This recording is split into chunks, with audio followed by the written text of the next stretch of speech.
I've been told I'm very impressionable. I'm starting to think that might be true. But honestly, I don't think it's me being impressionable. I think it's me being inspired.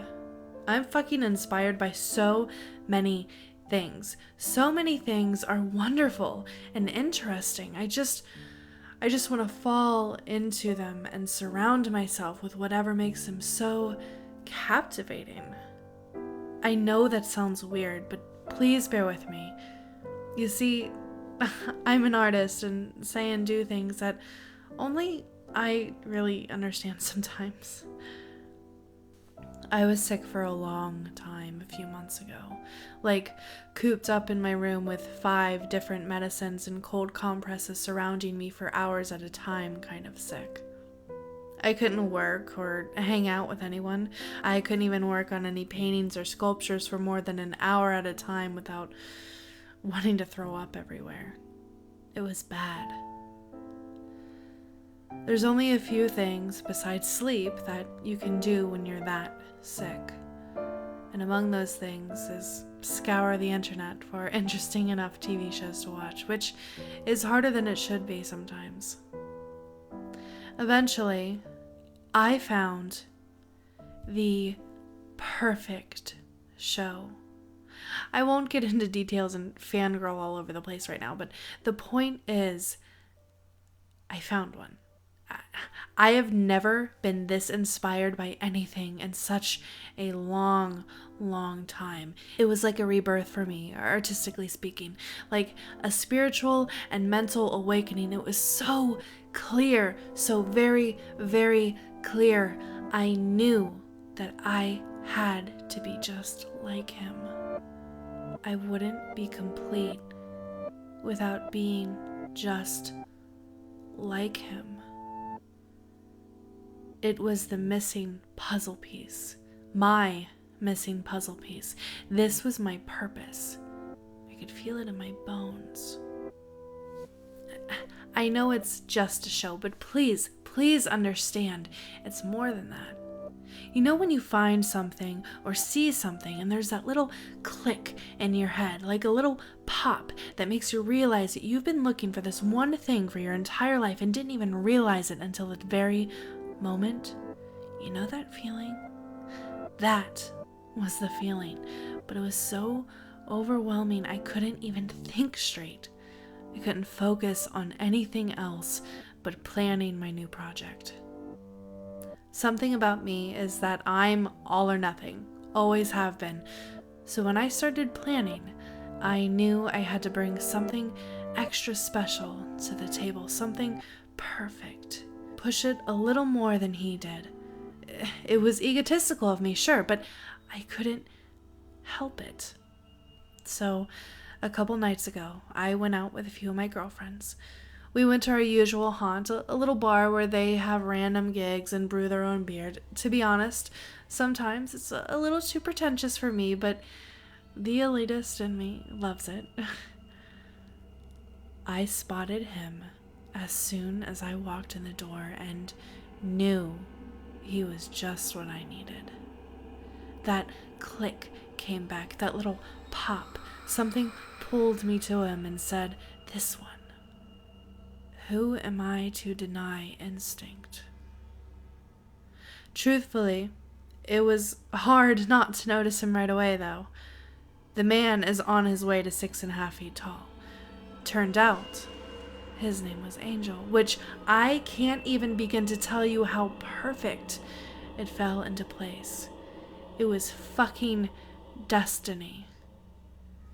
He's not much of a talker. He seemed to have some sensitivity to sound because of an accident at work, so we moved outside to talk instead. Fine by me. The guy is intriguing, to say the least. There was something dark and twisted, something not quite right in Angel. I finally figured him out, though.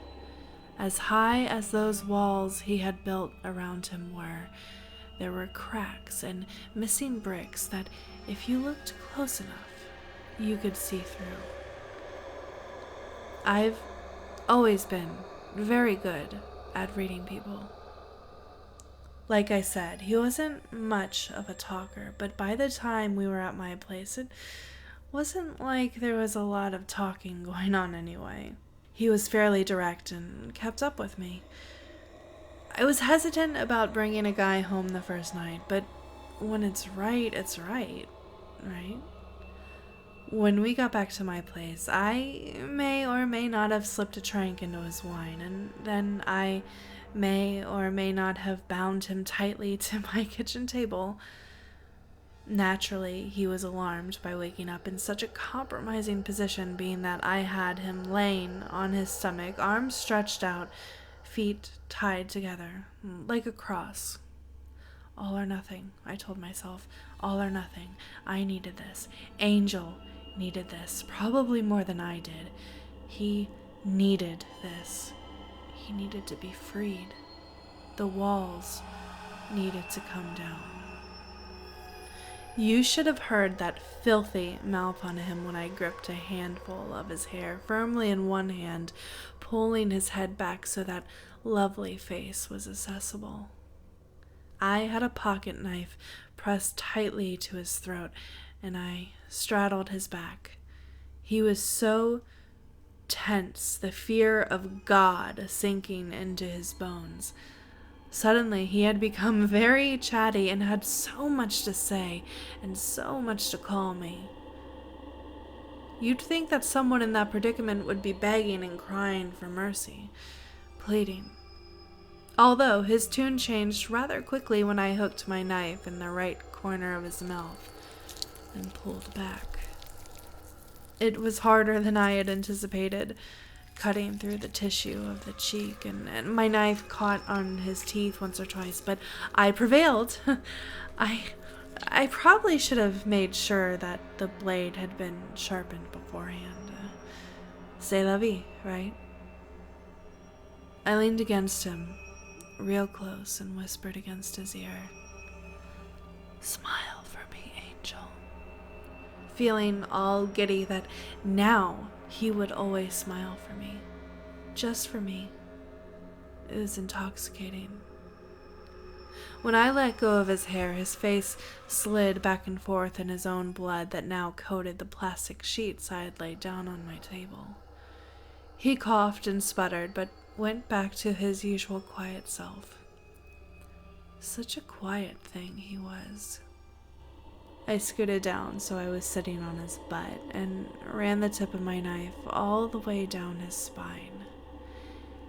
He shivered under the blade, and I couldn't help but feel that thrill shoot through me. This man would forever embody his name. I wanted to make him fly. I remember thinking it would take some time. It had to be perfect in every way, and I was willing to take the time and effort to make it so. The first night, I spent carving out my outline in complete awe as I watched the blood trickle out from his skin and flow onto the table. He stopped screaming after about an hour, but when I was done, 2 perfectly symmetrical deep red wings were outlined down his back.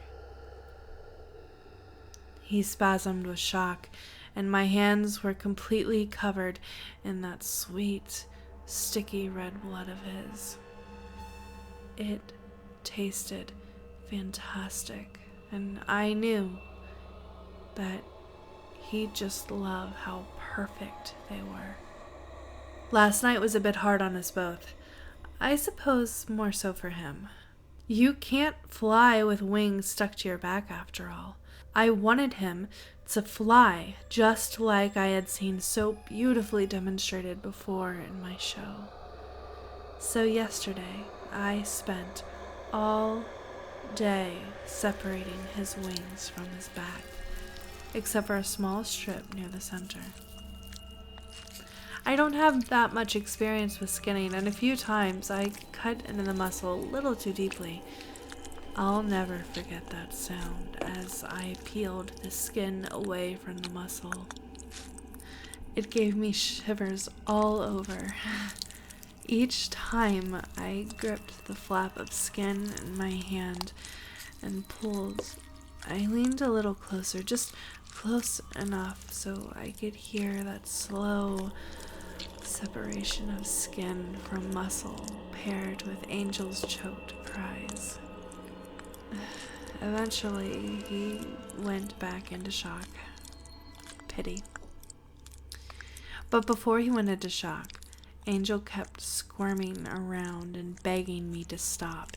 He called me a few nasty names as well, which did not please me, so I may or may not have sunk my knife into his tender flesh on purpose. After that happened a few times, he quit calling me those names.